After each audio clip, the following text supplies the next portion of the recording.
The following is a release from the People's National Party Media Unit.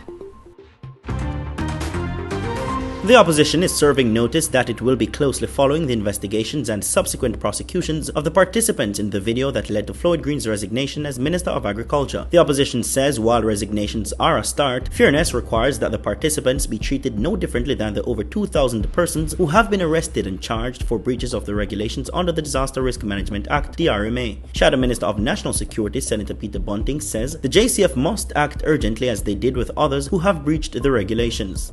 The opposition expects the JCF to act with the same urgency that was applied to the case of Dane Mitchell, who also featured in a video breaching the DRMA and who was within hours arrested and subsequently fined $60,000 or 90 days in prison. The former security minister says the JCF must maintain its credibility by applying the regulations equally.